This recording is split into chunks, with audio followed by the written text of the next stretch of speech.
Hey, what's up? It's Singano here, talking about navigating my life in my 30s. So, this channel is dedicated to different discussion topics on how I'm trying to get more clarity on career, life, relationships, basically everything in between. And you'll find in my videos, I'll talk about things I'm learning right now, what I've learned in the past, and the hope is that you learn something, I learned something in the process of doing this, and we have that knowledge sharing in the process. So for today's video, it's going to be more personal and really talking through a decision that I made a couple months ago. And that decision was to freeze my eggs. So I am currently 31 years old. I do not have a partner, and if for the foreseeable future, I don't see that being part of my plan or part of my journey right now in life. And so, given that circumstance, I looked into the egg freezing process just to have a backup plan. And what was really the catalyst for this was my job has this benefit that I have not been utilizing for the past 2 years now, in which they cover a good chunk of costs for fertility. So, egg freezing being one of them. And thinking about having this opportunity to do this with the finances available, I thought about if I don't do this now or in the foreseeable future, given the fact that I do have this opportunity to do it, I may regret this in the future, just given the fact I had the resources available now.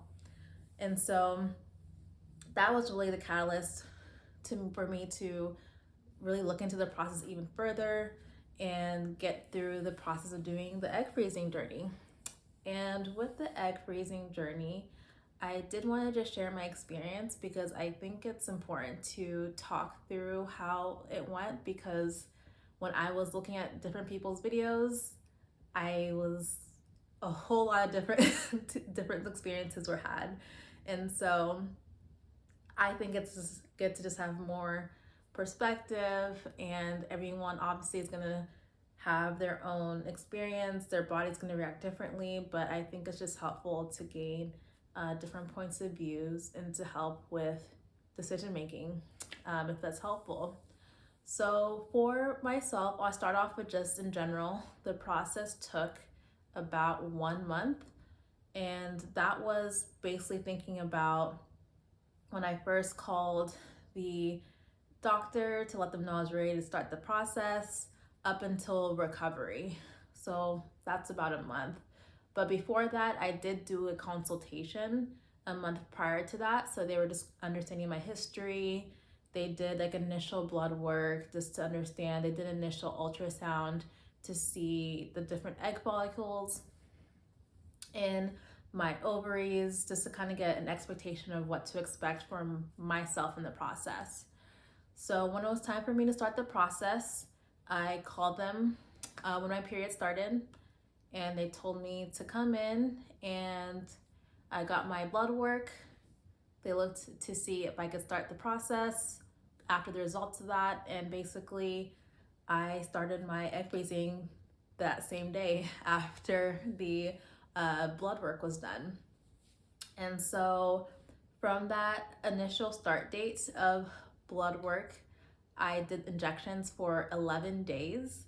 And throughout that process, I took several injections. So the first 7 days, I took 2 different injections that were done at night.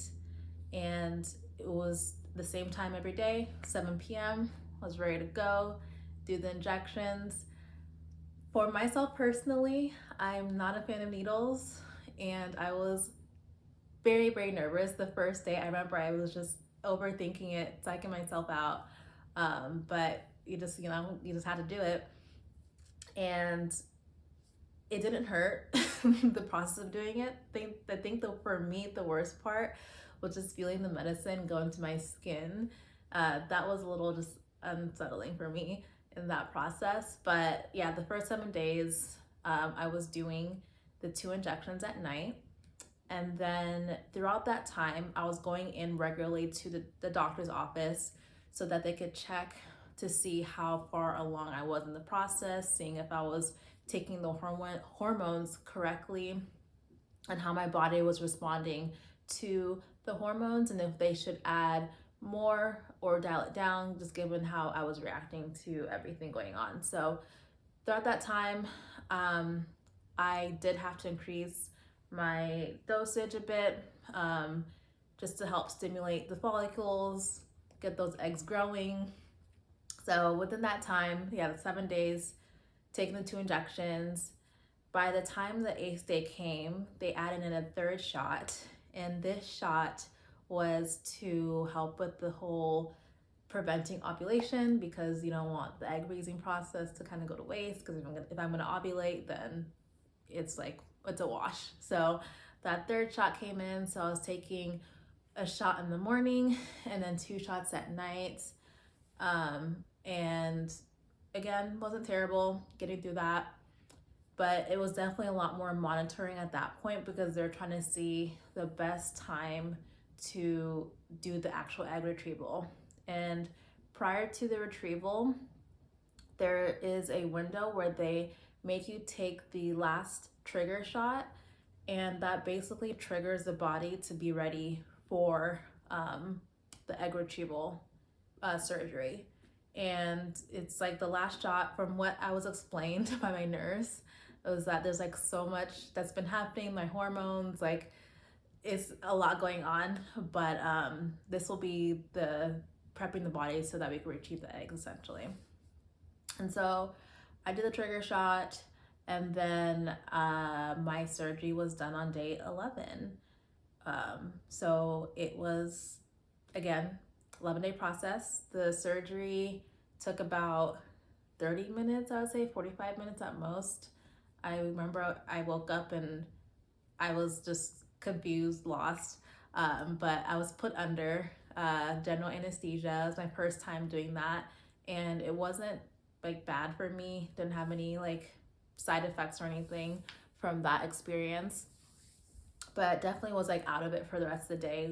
It was very uncomfortable. I felt very much the cramps in my body, and in general I don't cramp, so I did not do well with the cramping personally. But recovery took about a week for me after the surgery before I could actually walk around and be more active before it started to cramp, because in the past, after surgery, there was no way I wanted to walk around. But yeah, so other things to call out during the process would be my side effects. I had very mild side effects, I would say, just given what I've seen from other people's experiences. I had bloating, and I was just very, very tired. So I was ready for bed a lot of the time. I was just ready to sleep. So fatigue was big for me. And I didn't have that much mood swings, and I think maybe that could have been different, but I really didn't want to be around a lot of people during my process, so I kind of kept myself away from people. I did cry a lot, but that was just me in my home crying, and just I didn't want to do too much interaction with people during the process. But my friends checked up on me, so I definitely appreciated that. And that was great for me, just to have the little check-ins from the people in my circle in that sense. But yeah, side effects weren't bad. The one drawback was not being able to work out, because I love going to the gym. So I had a whole month of basically a whole month of no gym. But again, a month relative to everything going on was not that bad at the end of the day. And yeah, overall, I would say I am happy I did the process. And again, I think that in the future, if I did not do this and I lost the chance to do this, I would be upset with myself. So I'm happy that I went through with it. It was a learning experience, and I'm able to share it with you all. And I know everyone has their own way that they reacted, how it went for them. But that was my experience for the process, and hope that helps if you're going to be thinking about your egg retrieval process in the future. I believe that you can get through it. And yeah, that's all I got for today.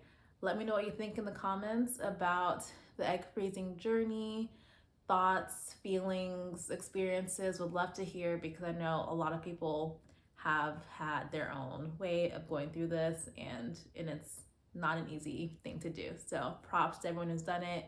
And yeah, I would love to hear more.